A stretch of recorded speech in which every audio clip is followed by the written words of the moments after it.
Upalavana Theri, whose name means Blue Lotus, was the left-hand Theri in Buddha's Sangha community. Apart from being an arahant, she possessed tremendous Iddhi powers, magical powers. Delving into her past lives, it was found that she had the chance to meet great disciples of previous Buddhas and performed meritorious deeds.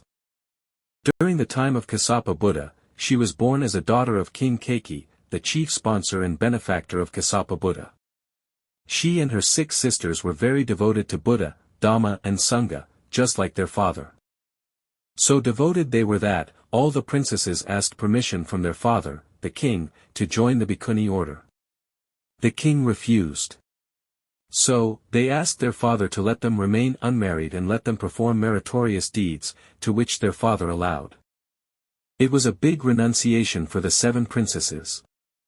They were destined to become queens, had they chosen to marry, but instead, they led pious lives of celibacy and chastity as virgin princesses and devoted their time to serve the Sangha and practice Dhamma. During Kassapa Buddha's time people lived long lives, much longer than the lifespan of people these days. Therefore, they had ample time to perform meritorious deeds and accumulate merit. One day, at the Dhamma assembly she saw a Theri being bestowed by Kassapa Buddha, the title of left-hand Theri, supreme among bhikkhunis in Iddhi powers.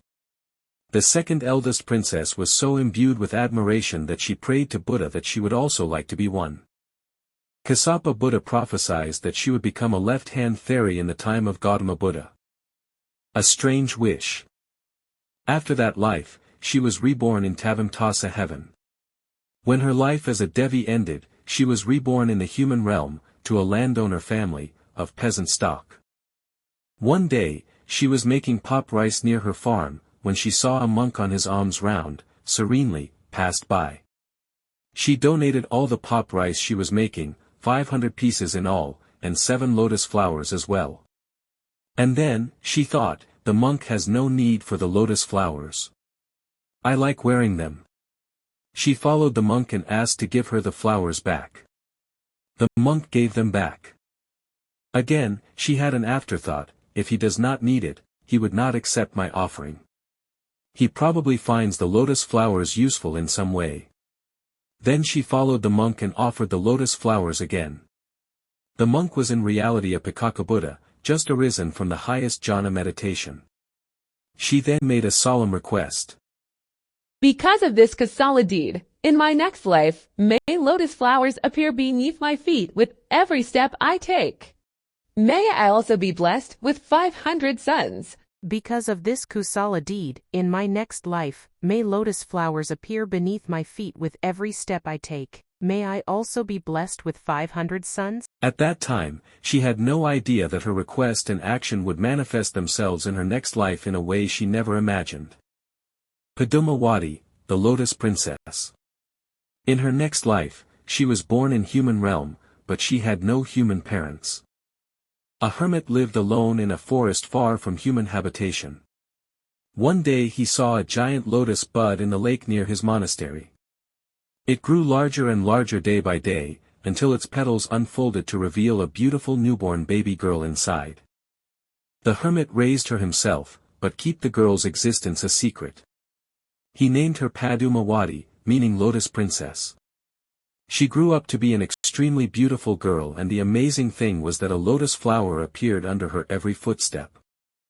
But through the hunters who had seen her, the word got to the king about a ravishing beauty who dwell in the forest.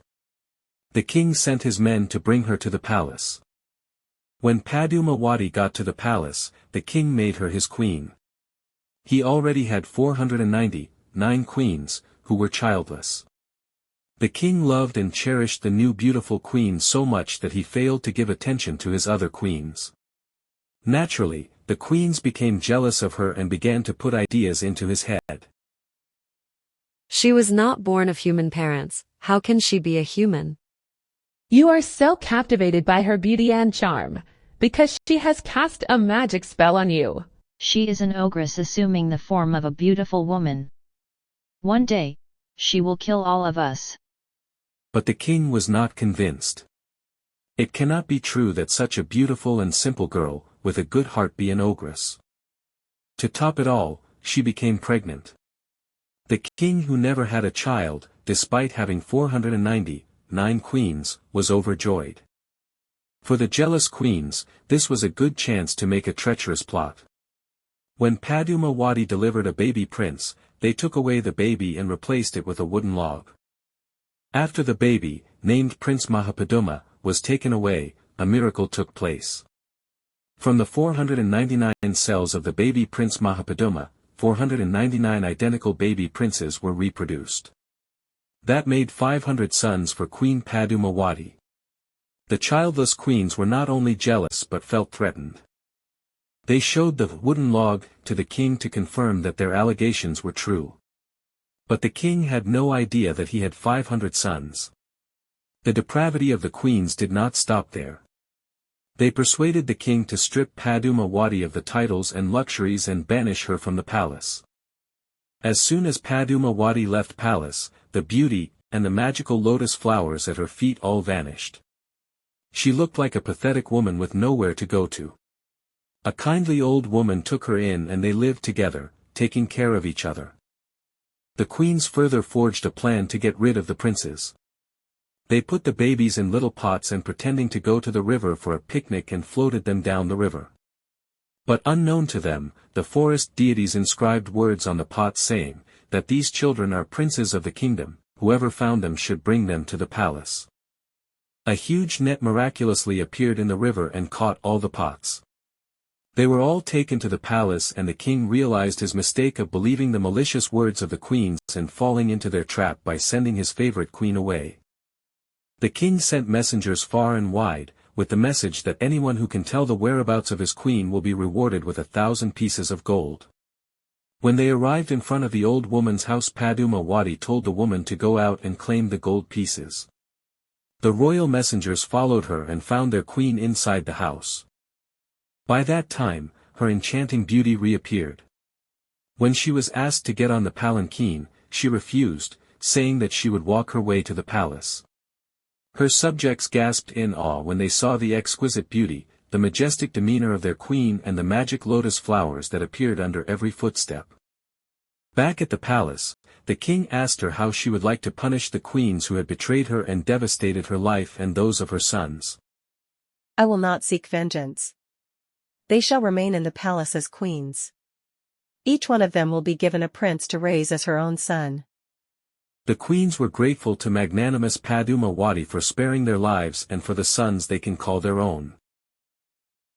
We betrayed her and yet she bore no sword, only peace. They lived happily together, and one day, when the princes were of age, they went to a big lake, away from the palace, to play in the water. They frolicked in the water the whole day, and when evening came, they were sad to see that the lotus flowers that were fresh and vibrant in the morning had withered and lost color in the evening. Each one of them contemplated on the precarious and impermanent nature of living things and soon attained the supreme wisdom of a Buddha. Before darkness set in, the attendant said, "It's time to go home, your royal highnesses." We are not royal highnesses anymore. We have become Buddhas. So saying, they brushed their heads with their hands. The princely attire turned into the robes of a monk. Then, they all transported themselves to the sacred cave in Himalaya mountains, where holy men dwell. Queen Padumawati was so grief-stricken, when she learned that her sons had left her, that she died of broken heart. She did not even have the chance to serve them, or made offerings to them. Offering to Buddhas. In her next life, she was reborn as a peasant woman. One day, she saw a group of 8 monks passed by her house. They looked serene and dignified, and something in her evoked memories and a feeling of motherly love she could not fully comprehend. She felt an urge to offer a meal to them. She invited them into her house. The monks said that they would like to call their brothers also, 500 in all. Miraculously, all 500 were able to sit comfortably in the house, and the meal that she had prepared for 8 monks was enough to go round for all of them. They were Buddhas and knew that their benefactress was their mother, Padumawati, in her past life. They gave her a Dhamma sermon and recited intercessory prayers for her before they left. The left-hand fairy. In her past lives, Uplanavana Theri had the exceptional karma to meet previous Buddhas and listen to their sermons. She made offerings to Pikaka Buddhas and Theras of high status. Kassapa Buddha himself prophesied that she would indeed receive the title of Supreme among Theras and Id powers, in the era of Gautama Buddha. The prophecy came true. She became a bhikkhuni in Gautama Buddha's sasana.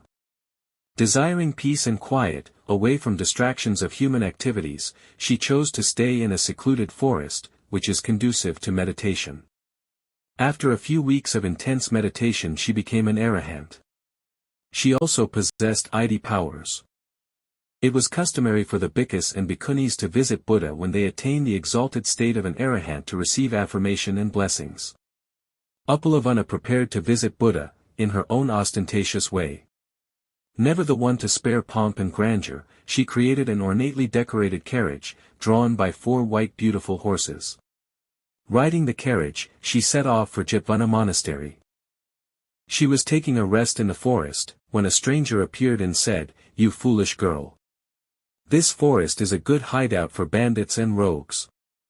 Don't you know that they can come and attack you any time? Have you no fear?" Upalavana knew actually who this stranger was, what his intentions were. She retorted, Mara, fear is for beings who have dosa, lobha, and moha. I have eradicated all these with my Dhamma wisdom. The bandits cannot harm me. If I wish, I could even hide in your belly or on your eyebrows, where you cannot find me. And then referring to the fact that she was obsessed with physical beauty in all her lives, but in this last existence she had let go of this craving for beauty, she asserted, The sensual pleasures are like a spear through the heart. They only create pain. The 5 khandhas are like a board for chopping meat. They cut through the meat, at the same time bruise the board. They are unsubstantial and empty. I have no attachment for them. Therefore, I am not afraid of anything. You have failed in your attempt to scare me. When she finished, the stranger, who was Mara in disguise, disappeared. Buddha, with his omniscient mind, knew about this incident. There are many bhikkhunis who possessed Id powers. But Upalavana Theri was the one with the courage and confidence to confront Mara. She was honored with the title of Supreme among the bhikkhunis in Id powers. On the day that she passed into nirvana, she visited Buddha at the Jetavana Monastery to pay her last obeisance. After telling Buddha that she was going to pass into nirvana on that day, she recounted her past lives, of how she craved for physical beauty a great deal, which led to disastrous consequences. She also recalled that for many of her past lives when Gautama Buddha was a bodhisattva, she and Venerable Rahula were by his side as son and daughter, supporting him as he fulfilled his paramitas, perfections, with the aim of attaining Sabbanuta wisdom of a Buddha. She declared how grateful she was to Buddha for teaching her the way to nirvana and that she felt she had repaid her gratitude by attaining the Magga and Phala wisdom of an arahant. Then, Buddha asked her to demonstrate her Id powers to convince and motivate other bhikkhus and bhikkhunis that one can attain higher powers with right effort. She performed miracles and then paid obeisance to Buddha and returned to her monastery. In her final existence, she had guided many disciples to the path to nirvana, before entering nirvana herself. End of the Blue Lotus. The story of Upalavana Theri.